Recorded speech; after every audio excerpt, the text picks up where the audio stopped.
Uh, Our next race will be State Representative District 69.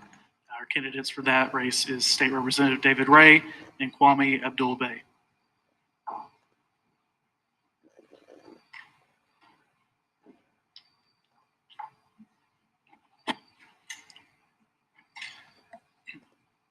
We'll begin with opening statements.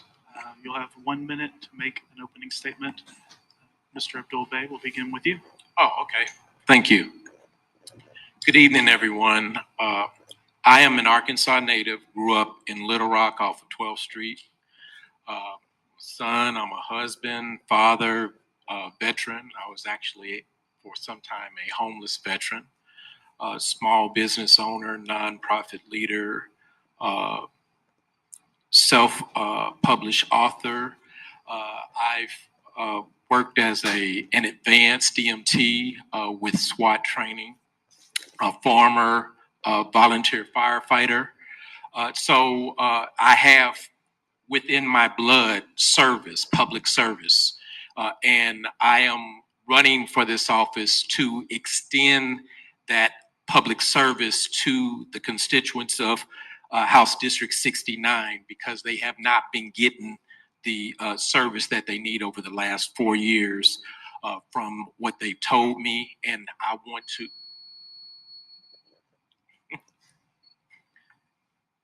Well, good evening, everybody. My name is State Representative David Ray, and for the last 4 years, I have had the honor and privilege of representing the city of Mayflower in the Arkansas House of Representatives. I am asking voters to re-elect me this November, on November 5th, because I have a consistent and proven track record as a conservative reformer who gets results for the state of Arkansas.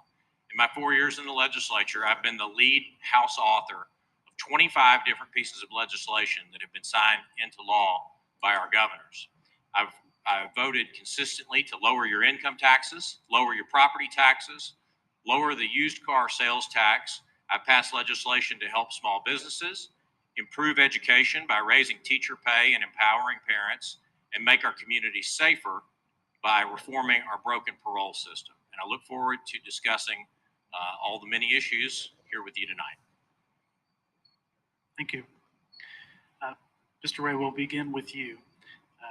The Arkansas for Limited Government Abortion Amendment 2024 ballot initiative was recently removed from consideration by the Arkansas Secretary of State. What is your opinion of this action, and are there any changes that you believe should be made regarding the ballot initiative process?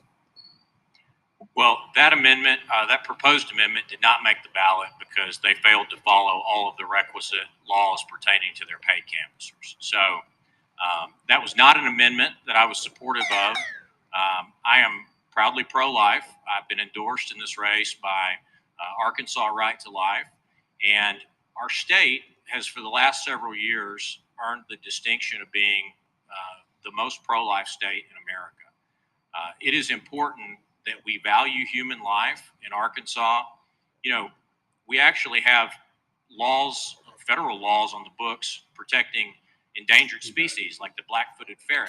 But in many states in America, we have no laws on the books protecting innocent human life in the womb. And so this is an issue that I believe as a civilized society, we should not allow for the destruction of nascent human life. We do have exceptions to our law currently on the books if the life of the mother is in jeopardy, for example. And I support those exemptions. But no, to answer your question, I do not support that proposed constitutional amendment. Would you like me to repeat the question? Please do. Okay. The Arkansas for Limited Government Abortion Amendment of 2024 ballot initiative was recently removed from consideration by the Arkansas Secretary of State. What is your opinion of this action, and are there any changes that you believe should be made regarding the ballot initiative process? First, I want to say that pro-life means pro-life from the birth to death. And if you're pro-life, then you're dealing with everything from that continuum, not just pro-birth. So I wanted to say that. As far as the ballot initiative is concerned, in my daily job as the elections coordinator for the Arkansas Public Policy Panel. My job is direct democracy. And as far as what happened with this particular ballot initiative is concerned, the reason that happened is because the Secretary of State's office and the Attorney General's office has refused to issue administrative rules for everyone to be able to read and clearly understand everything that is required. Just printing out a booklet, a handbook every couple of years does not meet the requirements of Arkansas law as far as making sure that there are administrative rules that everybody can follow. So that was the big problem here because during this process, different BQCs were told different things. There were times I ran a BQC for the Education Amendment, and there were times when you would call the Secretary of State's office and they could not even answer your questions. So if the Secretary of State's office took the time to promulgate administrative rules so that everyone in Arkansas knows this is what is required, then we would have never had that problem.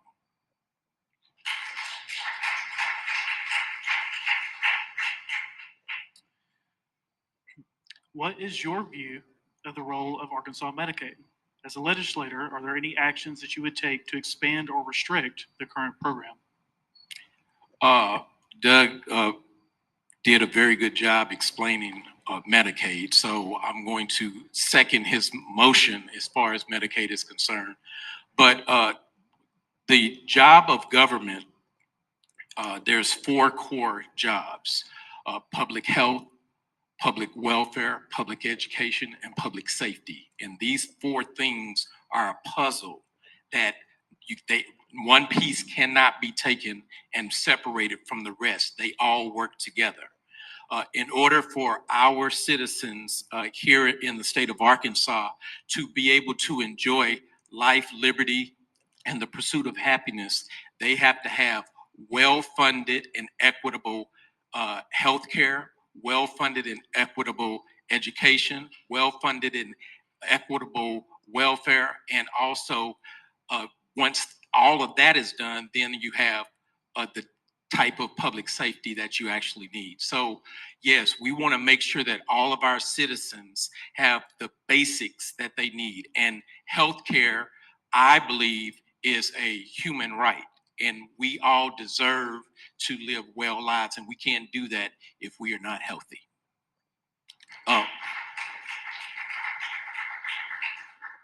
And I'd just like to add, as far as changing it, I would make sure that anybody that needs Medicaid will get it. Would you repeat the question, please? What is your view of the role of Arkansas Medicaid? As a legislator, are there any actions that you would take to expand or restrict the current program? Sure. Well, Medicaid is intended to help our population's poorest and most vulnerable citizens access health care. And it's important that we preserve that program by not expanding the eligibility to include people who are able-bodied and can take care of themselves. The more and more categories of eligibility that you add to Medicaid, the more of a strain it puts on the resources to provide for the people that the program is truly intended to help: the poor, the indigent, the disabled, those sorts of very vulnerable populations. Speaking more broadly to healthcare, there are many other things that we can do to improve access to healthcare, to make it more affordable. One of the things is expanding scope of practice and allowing medical professionals to practice to the full extent, not beyond, but to the full extent of their education and training. That will increase the number of providers in the state. There's many areas in rural Arkansas where it's hard to find providers. I'm also a big supporter of telemedicine. Telemedicine is an affordable way that people can access healthcare in instances where it meets their needs. And we also have to be careful as lawmakers not to continually burden our healthcare system with onerous regulations that drive up the price. A lot of times politicians do things with the best of intentions, but don't take into consideration the price tag that comes with all these things that they're pushing, and it just drives up the cost of goods and services forever.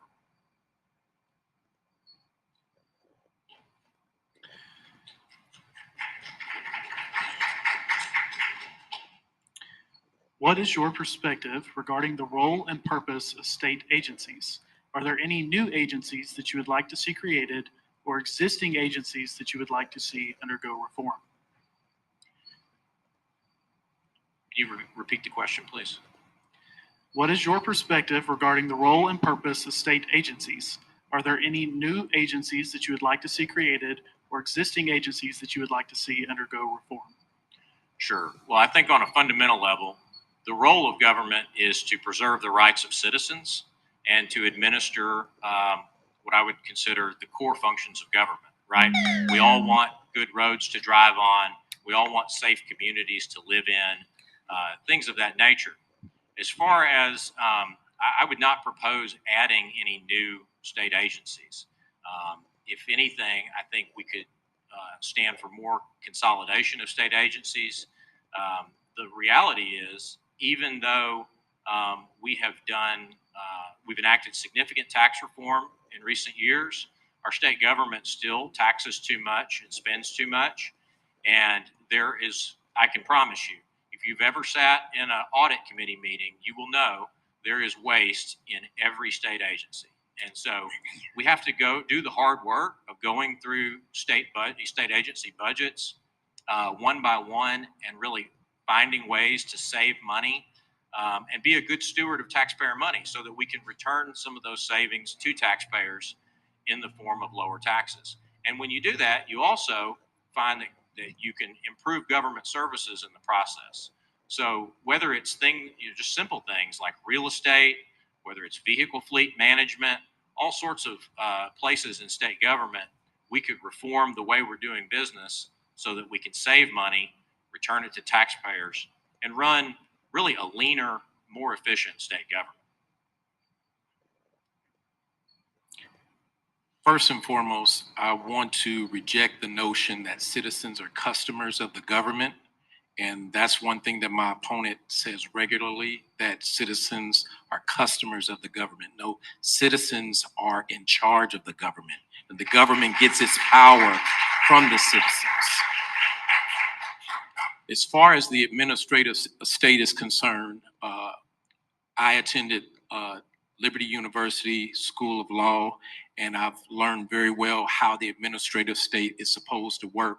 And it is there to protect and to serve the citizens and to make sure, as my opponent said, that services are done in an efficient and an effective manner.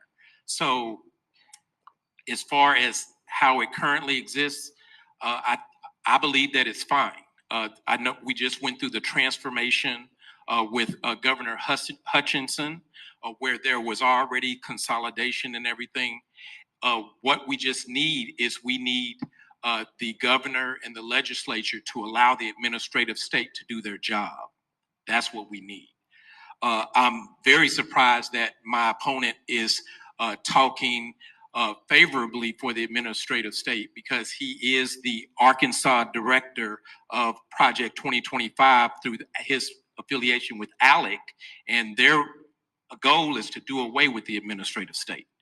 So I'm very glad to hear that he actually thinks the administrative state is important, but we'll see.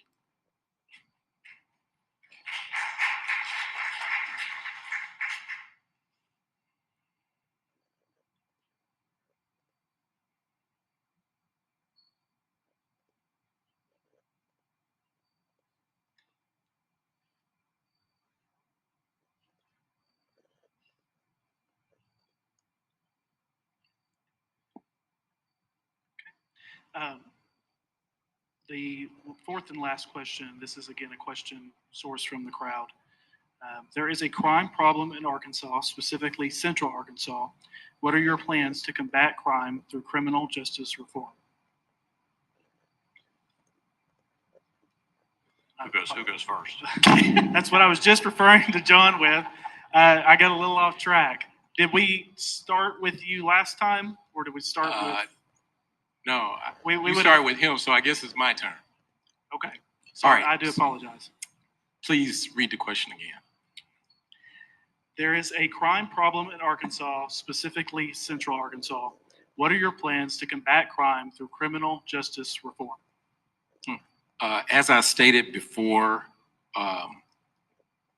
government should be working to make sure that public health, public education, and public welfare, and public safety, these things, all four of them go together. You cannot address a public safety issue without addressing the underlying public education, public health, and public welfare issues that lead to the public safety issue. So that's the first thing. Second thing is right now, under the current administration, we just had passed the Protect Arkansas Act, and what the Protect Arkansas Act looks to do is it looks to expand the prison industrial complex here in the state of Arkansas. And I don't think that that is a solution for a human problem, to build more cages to put humans in.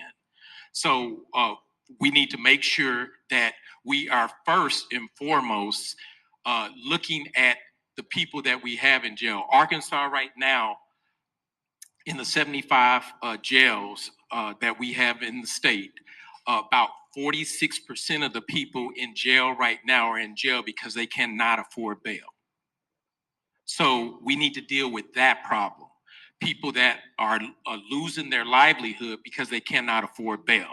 We need to deal with that. Another thing we need to deal with, something that Sheriff Higgins has been trying to work on, but he hasn't been getting a lot of help from the legislature or from the quorum court, is making sure that when citizens are prepared to re-enter society, that they are given the resources that they need to do it effectively.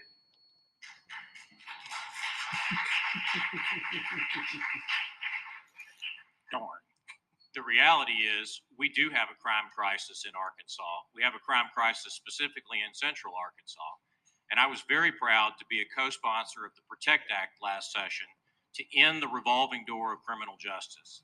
For far too long in Arkansas, violent criminals have gotten away with a slap on the wrist and have been able to get out on parole after serving just a mere fraction of their sentence. And since I was criticized in the last response, I want to say this is a very clear contrast between my opponent and I. When we reformed parole last session, to make sure that we end the revolving door of violent criminals in Central Arkansas, my opponent said that that constitutes, quote, modern day slavery. Additionally, he said that no criminal should receive a sentence longer than 25 years in prison, including rapists, murderers, and even terrorists. And he criticized me for voting to dedicate funding to build a new crime lab, saying that it only benefited, quote, a small percentage of Arkansans. Well, let me just tell you, if you ever know anyone that needs a rape kit processed or who needs DNA processed to bring a murderer to justice, you need a functioning crime lab. So I make no apology for voting to improve our broken parole system, for voting to make sure that we have adequate resources from a prison capacity standpoint to make sure that violent criminals are not just released back onto our streets. And this is a clear contrast in this race. My opponent's policies on this issue are so radical and so extreme they would make Kamala Harris blush. I guess there's no rebuttal. There is not, please. Mr. Ray, we'll end with closing statements. You'll get to begin with your closing statement. 1 minute. All right. Well, I want to thank everybody for being here tonight, and thank you to the Mayflower Chamber for hosting this event. If I'm reelected this November, I promise to continue representing you the same way I have for the last 4 years, which is enacting bold conservative reforms that help our state grow jobs, improve education, and make our state the best possible place to live, work, raise a family, start a business, and grow a business. I have been attentive to the needs of this district. I have helped constituents in this area get questions answered related to the renovation of Lake Conway from Arkansas Game and Fish. I've helped spur along road improvement projects like the resurfacing on Highway 89 and Highway 365 and even Batesville Pike. I've helped raise money for Mayflower to bring a safe haven baby box to our police department next door. And I've obtained multiple grants to help our food pantries in this district. And so I'll continue to do what I've been doing for the last 4 years. Thank you. Thank you. And I just want to go ahead and say that my opponent has misconstrued something that I said in his last statement against me. So I just wanted to make a record of that. What I want to do when I am elected is I want to make sure that all of the constituents of District 69 are well represented. Right now, the current representative, my opponent, first of all, when you look at the redistricting of this district, there is the city of Maumelle has one neighborhood that is located in District 69, and my opponent happens to live in that neighborhood. He happens to have helped draw the map and happened to have voted on it. But we have a district that is largely not represented. We have no whole cities in the district, and we have a lot of rural area in the district. Half of Mayflower. That's your time. Thank you.